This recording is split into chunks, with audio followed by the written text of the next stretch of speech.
먼저 오늘 제목은 눈이 부시도록 감탄스러운 하나님의 사역이다. 성령 하나님에 대한 사역을 오늘 종합적으로 좀 살펴보려고 합니다.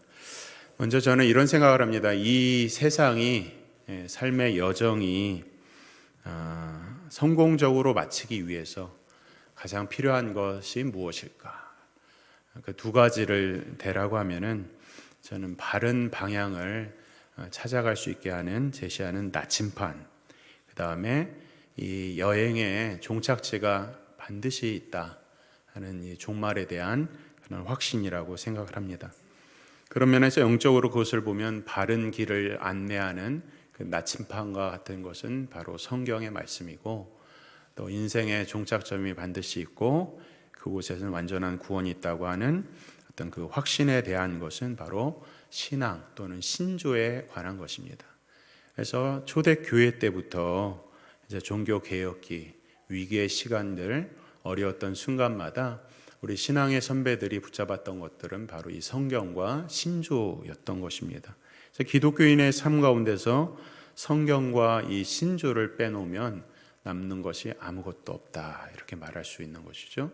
그런 면에서 오늘 우리가 계속해서 신조를 살펴보면서 오늘 성령 하나님에 대해서 생각해 보는데, 이 대목에서 정말 궁금한 것은 이런 것입니다. 정말 오늘 현대 교회에 있어서, 현대를 살아가는 우리에게 있어서 성경과 신조는 과연 어떤 의미가 있는 것인가, 이런 생각을 하게 됩니다. 왜냐하면 세상은 우리 믿는 사람들을 향해서 손가락질을 하기도 하고 부도덕한 그리스도인이다. 물론 거기에는 건강한 그리스도인 기독교를 배척하고 잘못된 이단이나 사이비, 지금 뉴스에서 한참 떠들고 있는 그런 이단 통일교 이런 것들을 빗대어서 부도덕하다 이렇게 같이 싸잡아서 질타를 하는 그런 우매함도 있지만요. 어쨌든 그런 것도 있고, 또 믿을 수 없는 목회자다. 그다음에 너무 권위적인 교회 전통이다. 또 한국 교회가 너무 물량에 빠졌다. 이런 지탄들을 받고 있는 것 가운데서 진실로 오늘 우리의 교회와 우리의 성도의 신앙과 또 한국 교회와 미래가 과연 개혁될 수 있을까라고 생각할 때에 우리에게 유일한 소망이 있다 그러면 그것은 바로 성령의 능력인 것입니다. 성령의 역사하심 없이는 우리 개인도 교회도 사회도 국가도 나라도 아무런 변화를 가질 수가 없습니다. 그런 면에서 오늘 이 성령 하나님에 대한 신앙 고백을 생각해 보는 것은 오늘 우리 자신뿐만 아니라 이 나라와 민족 거창하게 그런 부분까지도 너무나도 중요한 부분인데요. 저는 성령 하나님에 대한 고백 첫 번째 가운데서 세 가지 생각해 보길 원하는, 첫째는 이제 신앙 고백에 관한 것이고, 두 번째로는 성령 사역의 핵심이죠. 그리스도와의 연합, 이 연합이라고 하는 것이 굉장히 피상적으로 느껴지는데 그것이 과연 무엇인가. 세 번째로는 성령 하나님이 행하시는 이 교회와의 관련성, 교회 사역에 대한 것들을 생각을 합니다. 첫 번째로 신앙 고백이야말로 성령의 사역 중에서 가장 중대한 사역이다라고 말할 수 있습니다. 오늘 현대는 너무나도 무정한 사회입니다. 그래서 자기의 감정, 오전에도 설교를 한 내용에도 잠깐 나오지만 감정이 너무 치우쳐서 문제기도 하지만 또 감정이 너무 메마른 시대를 살고 있습니다. 현대의 감정의 무정함이라고 하는 것을 생각을 할 때에 우리의 믿음의 고백이라고 하는 것은 사실 너무 중요한 거예요. 그래서 우리 서로가 서로를 볼 때 사랑의 고백을 하고 하나님 앞에 믿음의 고백을 하고 믿지 않는 사람들한테 내가 믿는 하나님을 고백하고 이런 것들이 사실 너무 소중한 거예요. 우리의 마음을 나누는 거거든요. 그런 면에서 우리 옆 사람들하고 한번 인사하겠습니다. 사랑합니다. 축복합니다. 이런 믿음의 고백을 한번 하겠습니다. 사랑합니다. 축복합니다. 그 다음에 제가 지난번에 한번 알려드렸던 말씀이 있어요. 오해가 있을 때 그냥 같이 다투지 말고 그랬구나. 한번 옆에 사람하고 그랬구나. 그러면서 이해하는 그런 마음으로 서로 축복하면 너무 좋습니다. 너무 좋지요. 우리가 서로가 서로를 향해서 사랑의 고백을 할 때에 우리의 마음이 열립니다. 제가 강단에 처음 딱 올라오면 저도 한국 사람인지라 얼굴이 딱딱해지고 굳어져 있고, 여러분들을 봐도 마찬가지입니다. 얼굴이 딱딱하고 굳어져 있는데 마음은 안 그럴 텐데, 우리 외국 사람들은 막 스마일이 많거든요. 근데 우리나라 사람들은 얼굴이 굳어져 있는 것 같고 마음은 안 그렇지만 그렇습니다. 그래서 일단은 이런 고백들을 통해서 우리의 마음이 열려지는 것을 보면서 우리가 하나님께 하나님 사랑합니다, 이런 고백을 하면 하나님이 얼마나 좋아하실까요? 저는 기도하다가 맨날 이제 기도하지 않습니까? 그러면 주여 주여 하다가 어떨 때는 하나님 하나님 하다가 내가 성령님은 안 부르는 것 같아. 그래서 성령님 이게 발음이 조금 어색한 부분이 있어요. 그러나 삼위일체 하나님은 일부러 고백을 합니다. 성령 하나님께서 좋아하시라고. 근데 우리가 이러한 하나님에 대한 고백을 하면 하나님은 너무 좋아하세요. 우리가 예배를 드릴 때도 사도신경이라고 하는 위대한 고백을 하지 않습니까? 근데 중요한 것은 무엇이냐면 우리 회중이 같이 고백을 해서 이제 고백을 한단 말이에요. 근데 그 가운데는 이제 마음의 중심으로 고백하는 사람도 있겠지만 어떤 경우는 그냥 덩달아 하는 그런 고백이 있을 수가 있습니다. 그런 면에서 이 고백이라고 하는 거, 신앙 고백이라고 하는 것을 우리가 가지고 있는데 그것이 우리의 고백이지만 먼저 나의 고백이 되는 것이 너무 중요합니다. 나의 고백이 돼야 돼요. 전능하사 천지를 만드신 하나님 아버지를 믿는 게 옆 사람의 믿음이 아니고 우리 아버지의 믿음이, 우리 어머니의 믿음이 아니라 나의 믿음이 되는 것이 너무 중요합니다. 그것이야말로 정말 내가 하나님 앞에서 사랑함을 받았다고 하는 존재죠. 근데 현대 교인들은 그런 자기 고백이 너무 상실되어 있어요. 그래서 교회를 이제 이웃에 누가 이사 오면 교회를 찾을 때도 일반 사람들은 교회를 그냥 큰 교회 찾기 좋아합니다. 대형화된 그런 교회 속에서 어떤 면에서는 그 기둥 속에서 숨어서 자기가 무엇을 이렇게 드러내기보다는 그냥 그 안에서 같이 이렇게 살아가는, 그러면서 그것을 자기 것이라고 생각하는 사람이 많아요.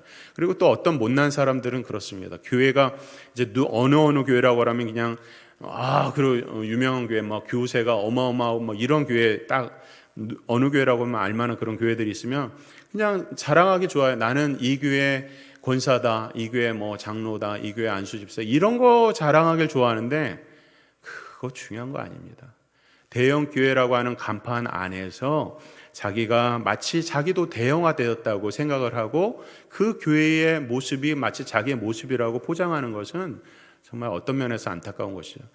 작은 교회든 큰 교회든 간에 중요한 것은 그 안에서 내가 진실되이 하나님을 믿고 고백하느냐, 나의 하나님이 되느냐.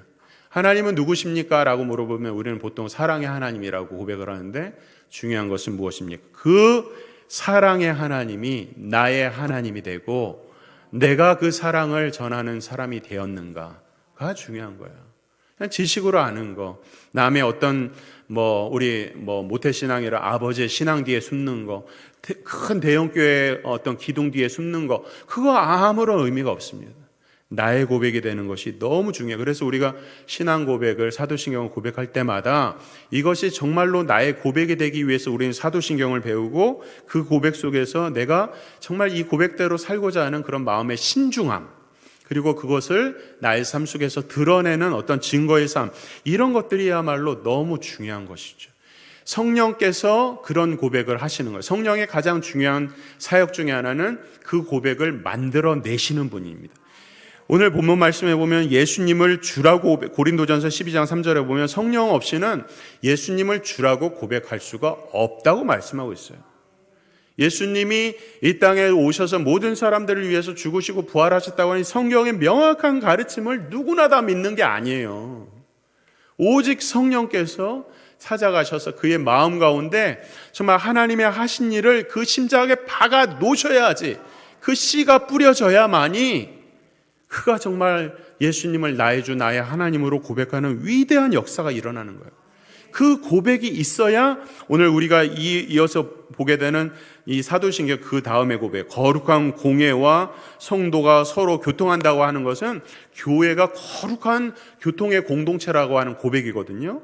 성령 하나님에 대한 고백이 없이는 이런 고백이 나오지가 않아요. 죄를 사해 주신다는 것도 우리가 새로운 사람이 되었다는 거거든요. 그런 고백도 역시 성령 하나님께서 도와주셔야 고백이 나오고, 몸이 다시 사는 것도, 부활의 영과 새로운 존재가 되었다는 것도 성령 하나님께서 역사하셔야만이 부활의 믿음을 갖는 거예요. 영원히 사는 것도, 새로운 소망에 대한 것도 성령 하나님께서 우리에게 역사하셔야지 그 소망을 가질 수가 있는 것입니다. 예수님에 대한 것도 마찬가지입니다. 예수님께서 성령으로 잉태하셨다 말씀하고 있죠. 성령이 언제나 예수님과 동행하시고 삼일체 하나님은 언제나 같이 일하시는 거예요. 성자의 공생의 세경의 동안에 세례를 받을 때 성령이 임하였죠. 자신을 화목제로 보낼 때도 드릴 때도 영원하신 성령으로 말미암았다고 히브리서 9장 14절에 말씀을 하고 있죠. 그것뿐만 아니라 예수님께서 승천하시고 부활 승천하셔서 성령의 강림으로 이 땅에 예수님이 하신 일이 복음이 복음되게 하셨죠. 그리고 그 복음을 듣는 우리로 예수님을 주라고 고백하게 하는 것을 성령께서 역사하신다고 그러는 것입니다. 그리고 나서 그 예수님을 믿는 사람은 성령의 열매를 맺는 거예요. 육신의 세상의 열매가 아니라 성령의 열매를 맺고 주님을 향해서 닮아가고 마지막 날에 주님과 같이 화하는 그런 역사도 역시 성령 하나님의 역사라고 하는 것입니다. 그런 면에서 현대 교회에서 가장 중요한 고백 중의 고백, 하나님에 대한 성부 하나님에 대한 고백도 중요하고 성자 하나님에 대한 고백도 중요하지만 현대 교회의 여러 가지 과오와 오명을 씻기 위해서는 바로 성령의 역사로 예수님을 나의 주 나의 하나님으로 고백하는 온전한 고백의 역사와 성령의 역사로 말미암은 모든 것들이 개혁되고 변화되는 이 일이 바로 성령의 역사의 필요에 대해서 말씀하고 있는 것입니다. 두 번째로 제가 생각하고 싶은 것은 성령 사역의 핵심입니다. 성령 사역의 핵심이 무엇인가? 우리는 단연코 우리를 구원케 하시는 일이다 이렇게 얘기할 수 있고, 그것을 다르게 말하면 그것은 바로 그리스도와의 연합이다 이렇게 말씀드릴 수 있습니다. 신앙 고백의 핵심은 예수님이라고 말씀드렸어요. 복음이에요. 그 복음의 핵심은 예수님을 믿는다는 것은 뭐냐? 결국 예수님과 연합을 하는 것입니다. 연합. 이 연합케 하는 것도 역시 성령 하나님을 통해서만 연합이 가능하게 되는 거예요. 성령께서 복음을 우리에게 주셔서 그 예수님을 믿게 하고 그 예수님을 우리와 같이 연합하게, 우리가 예수님의 몸이 되는 것. 이 연합이 바로 성령의 사역인데, 우리가 예수님의 말씀, 성경 또는 설교자가 어떤 예수님에 대한 메시지, 성경의 메시지 전하잖아요. 그러면 성령은 언제나 역사하는 거예요. 성령은 우리 이 지금 등을 이제 어떤 이 스팟라이트라고 우리가 말할 수 있는데, 이 스팟라이트이 있어요. 성령께서 빛을 비춰주시거든요. 이렇게 라이트처럼 빛을 비춰주시는데, 어떨 때 빛을 비춰주냐면 예수님의 이름, 예수님을 증거할 때는 성령께서 언제나 빛을 비춰주시는 거예요.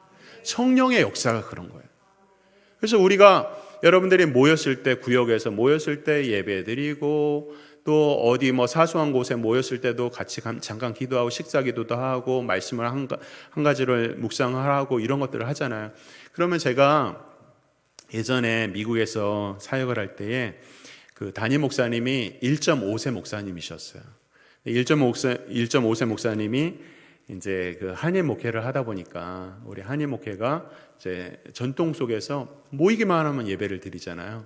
그러니까 이 목사님이 오늘 낮에도 내가 예배를 몇 번 드렸는데 이따가 신방 가서 뭐하러 또 예배를 드리냐 하면서 구역 예배 드릴 때도 좀 예배를 좀 안 드리면 안 되냐 막 이런 생각들을 막 하셔서 이제 성도들이 때로는 시험을 당하고 막 이런 일이 있었어요. 그러니까 예배를 드리면 항상 이제 똑같은 예배를 드린다면 뭐 이렇게 반복해서 드리냐 이런 생각을 그분은 가지셨어요. 그러나 우리가 모일 때마다 하나님의 말씀을 중심으로 하고 구역 예배든 어떤 모임이든 하나님 말씀, 예수님을 증거하고 예수님을 자랑하고 예수님에 대한 이야기를 하고 은혜를 나누고 만났을 때 세상 정치 얘기도 할 수 있고 또 세상 돌아가는 얘기도 할 수 있어요. 그렇게 교제도 할 수 있고 골프를 칠 수도 있고 다 할 수도 있어요.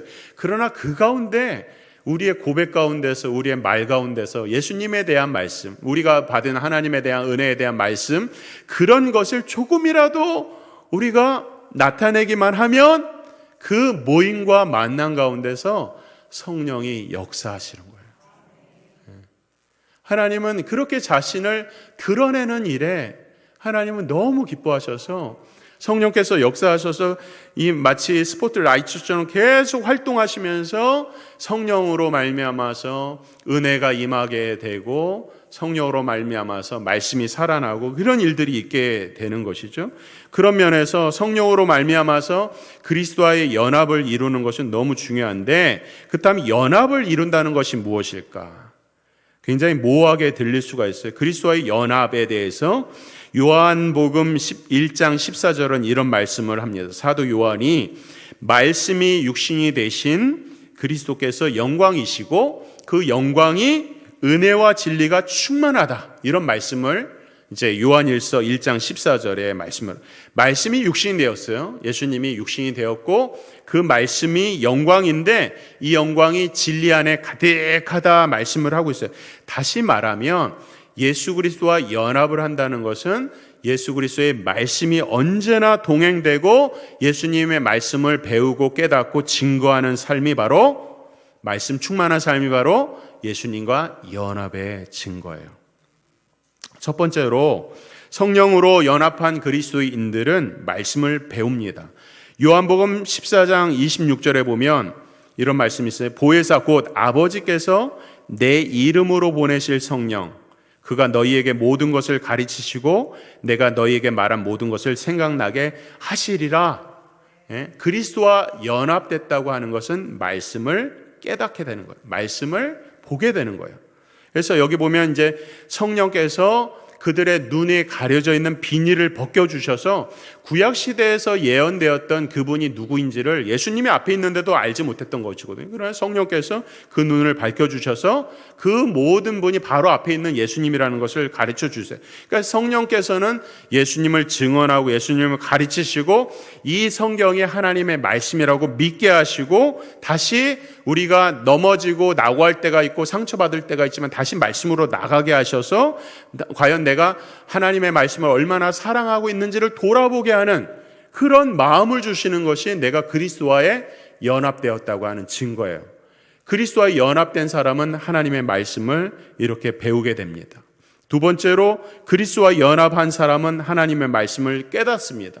우리가 신앙생활할 때에 말씀대로 산다는 것이 쉽지가 않습니다. 오늘도 형제 사랑에 대한 메시지를 우리가 받았을 때에 그것이 쉽지가 않죠. 마치 소가 멍에를 맨 것처럼 무거운 거예요. 멍에를 메고서 막 이제 일을 하지 않습니까, 소가? 그런 멍에처럼 하나님의 말씀이 무겁고 느껴져요. 우리는 그냥 편안하게 살고 싶은지 하나님의 말씀을 들었는데 그것이 그냥 우리를 자유케 하지 못하고 멍에를 준단 말이에요. 그것은 결국은 하나님의 말씀을 온전히 깨닫지 못하는 것이죠. 하나님의 말씀을 깨닫는다는 것은 다시 말하면 하나님을 깊게 사랑하는 자리에 가게 되는 거예요. 하나님의 말씀을 깨닫는다는 거죠. 이 말씀이 무겁고 또 우리를 짓누르는 멍에로 다가오는 것이 아니라 이 말씀이 나를 자유케 하는 말씀으로 깨달아지는 거예요. 아, 예수님의 사랑이, 하나님의 은혜가 이런 것이었구나. 하나님의 사랑 없이는 내가 아무것도 할 수 없구나. 라고 이 계명에 대한 것들이 무거운 것으로 다가오는 것이 아니라 오직 하나님의 사랑을 더 받고자 하는 그런 마음. 성령께서 우리에게 이 계명을 주시고 계명을 지킬 수 있는 힘을 주시는 거예요. 하나님을 사랑함으로 지키게 되는 거예요. 그러니까 성령의 사람은 그리스도와 연합했고 그 연합의 증거는 하나님의 말씀을 배우고 그다음에 깨닫습니다. 세 번째로는요, 하나님의 말씀을 깨닫는 것으로 끝나지 않고 하나님의 말씀을 증거합니다. 우리의 삶 속에 그리스도와 연합되어 있는 증거가 있느냐? 예수님의 말씀을, 예수님을 증거하는 삶을 사는 사람은 그리스도와 연합된 사람이죠. 우리가 하나님의 말씀을 배우고 깨닫고 알아가는데 너무 즐겁고 행복한 거죠. 그러면 그 말씀을 다른 사람에게 전할 수밖에 없는 거예요. 그것이 내가 그리스도와 연합되어 있다는 증거예요. 사랑하는 성도 여러분, 그리스도와 연합되셨습니까?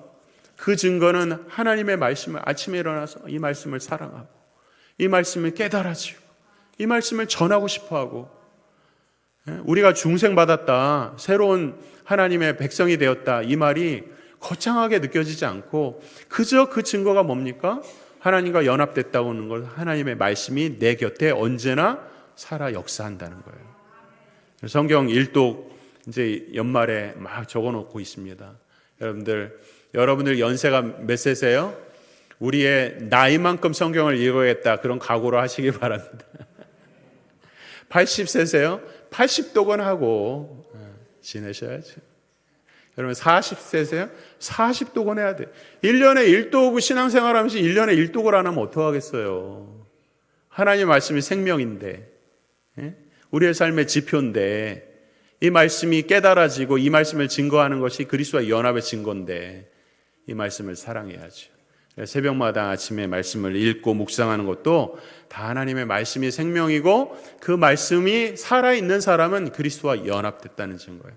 만약에 그것이 조금 느슨해졌다면 오늘 말씀 듣고 다시 하나님과 연합해야겠구나, 오직 말씀으로 돌아가야겠구나, 그런 결단을 하는 우리가 되길 바랍니다.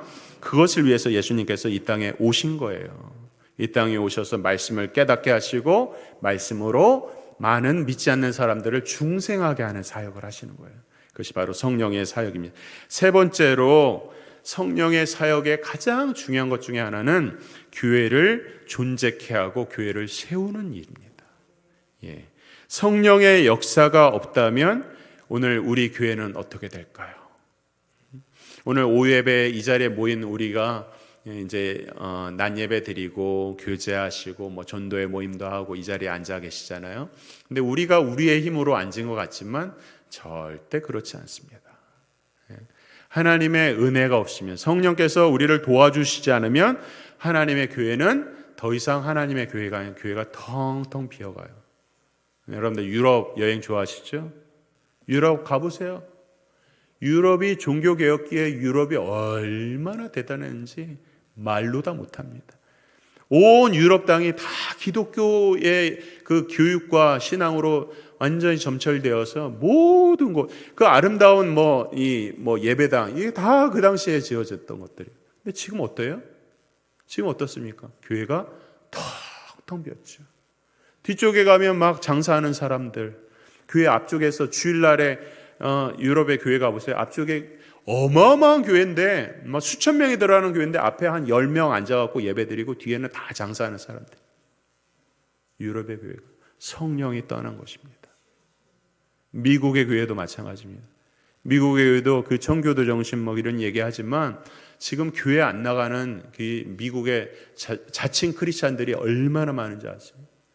오늘 한국 교회는 그래도 나은 거예요. 그러나 이것으로 머물러 있으면 안 되고 우리 교회가 더욱더 성령의 역사로 더욱더 충만해지면 하나님의 사람들이 모이게 되는 것이죠. 길버트 체스터턴이라고 하는 사람은 이런 말을 했어요. 이 세계는 우주적인 난파의 장소다, 이런 얘기를 하면서 성령의 사역이 없이는 죄된 세상에서 그리스도를 찾을 수 없다, 이런 말을. 이 세상은 난파선이라는 거예요.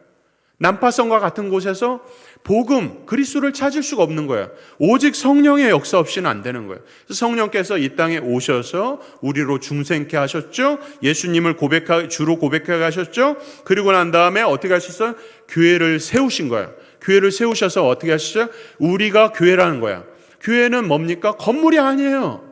건물에서 예배를 드려서 이런 유형적인 교회 모습이 필요하지만 건물이 핵심이 아니에요. 여러분들의 신앙 고백하는 우리 무리들의 교제와 고백이 더욱 중요한 거예요. 우리를 한 몸 되게 해서 예수님을 똑같이 찬양하는 거예요. 찬송가 가지고 똑같이 찬양하는 거예요. 놀라운 일이에요. 우리는 늘상 같은 목소리로 찬양하니까 그렇지만요, 놀라운 일입니다.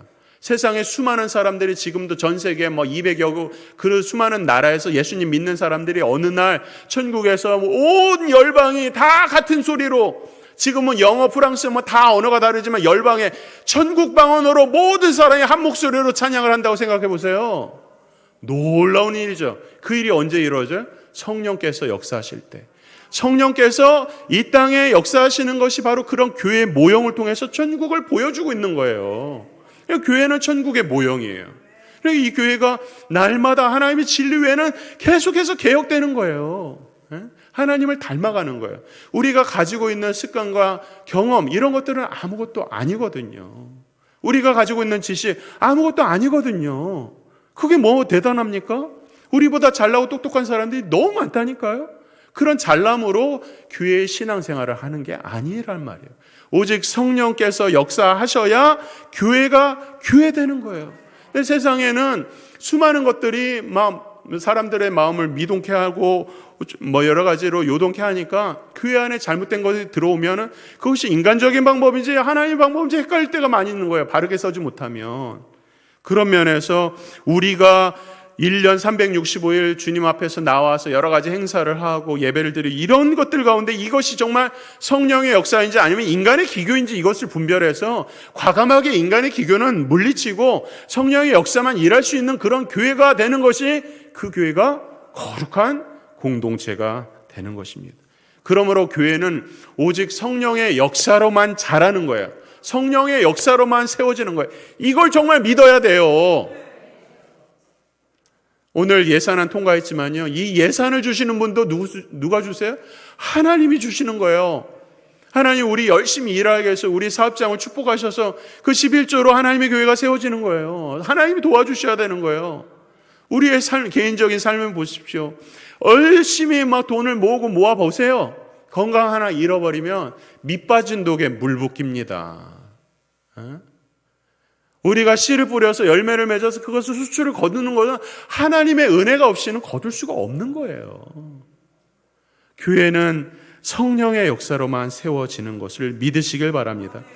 구약의 하나님 백성 공동체는 아직 성령의 역사를 몰랐어요. 성령의 역사가 있었지만 몰랐어요. 특별한 사람들, 사사들이 세워진다든지 아니면 왕이 세워준다든지 이런 사람이 세워질 때 성령의 특별한 역사로 그 일을 감당하게 하는 구약의 역사예요. 성령의 역사. 그러다가 이제 신약의 사도행전에 오순절 성령 강림이 임하게 되어서 모든 사람들이 불을 받거든요. 왜 불을 받게 하셨을까요? 교회를 세우는 거예요. 하나님의 사람을 불러 모아서 그 오순절 마가 성령의 다락방을 통하여서 하나님의 역사를 경험한 사람들을 통해서 교회를 원초적으로 세워서 그 원초적인 교회를 통해서 온 열방에 하나님의 복음을 전하기 위한 교회의 창설 사역이 오순절 성령 강림의 목적이라는 거예요. 성령의 역사로 교회를 세우셨기 때문에 교회는 그냥 자연 발생적으로 사람들이 3, 4, 5에 모여서 어쩌다 하다 보니까 교회가 발생한 것이 아니라 창세 전부터 예수 그리스도에 대한 예언의 말씀을 주셨고 그것이 마침내 이 땅에 이루어지고 그 일을 증거하는 오순절 성령 강림으로 말미암아서 교회가 창설되었으니 교회는 성령이 세우신 것이고 성령의 역사가 있어야 교회가 성장하는 거예요. 그리고 그 성령의 역사는 오직 말씀으로만 역사하는 거예요. 우리가 가지고 있는 재주, 우리가 가지고 있는 어떤 능력, 다 성령의 은사가 되기 위해서는 교회를 통해서 교회를 자라게 하는 일들만이 성령의 은사라고 말씀하고 있는 것이죠. 오늘 이 말씀 세 가지를 생각해 보았습니다. 첫 번째, 성령의 역사, 예수님을 나의 주, 나의 하나님으로 고백해 하는 일들. 여러분, 중생의 사역이거든요. 중생의 사역. 여러분들 혹시 성령을 아직도 받지 못한 분이 있습니까? 성령 세례를 경험하지 못한 분이 있습니까? 예수님을 나의 주 나의 하나님으로 아직 고백하지 못하는 분이 있습니까? 성령 받으시기 바랍니다. 두 번째 생각한 것은 교회 우리가 성령에 충만하다고 하는 것은 다른 것이 아니라 예수님과 연합한 것인데 그것은 결국 하나님의 말씀을 사랑하는 거예요. 2025년도 다 가기 전에 우리 사역자 구조가 조금 아직 미완성이지만 사역자들이 먼저 좀 하나님 말씀을 더 사랑하자 해갖고 교육자 토요일날 모일 때 신약 성경 일독 빨리 하자 그래서 한 2달 만에 일독하고 있습니다. 하나님을 사랑하는 사람은 하나님의 말씀을 사랑하는 거예요. 연합의 증거는 거창하지 않아요. 막연하지 않아요. 하나님의 말씀을 사랑하고 이 말씀과 동행하는 2025년도 연말이 되길 바랍니다. 세 번째로 성령의 역사의 가장 중요한 사역 중에 하나는 교회를 세우는 것입니다. 우리 지원교회 여러분들 많이 사랑하시죠? 여러분들의 태어나서 이곳에서 자라고 이곳에서 인생을 마감할 것입니다. 얼마나 사랑스러운 교회입니까? 서로 다른 사람들이 모여서 함께 어우러져서 하나님의 말씀을 배우고 하나님의 영광을 위해서 살아간다는 것이 얼마나 복된 일입니까? 이 교회를 우리가 세우는 게 아니에요. 성령께서 역사하셔야 또 다른 70년이 있는 거예요. 우리가 하나님을 잘 사랑하고 우리가 잘한 거 좋아하지만 우리 다음 세대가 더 복돼야 되지 않습니까? 여러분들의 자녀들이 더 복돼야 되지 않습니까? 성령 받아야 합니다. 이런 역사를 오늘 우리가 이 사도신경의 신앙 고백에서 성령을 믿사오며 라고 하는 이 고백 안에 모든 것이 담겨져 있고 이 성령을 믿어야 그 이후에 모든 고백이 다 가능케 된다는 것을 오늘 우리에게 말씀하고 있습니다. 그래서 한 주간 여러분들 성령과 동행하고 성령 하나님의 사랑을 받고 성령으로 충만한 한 주가 되기를 주의 이름으로 축원합니다.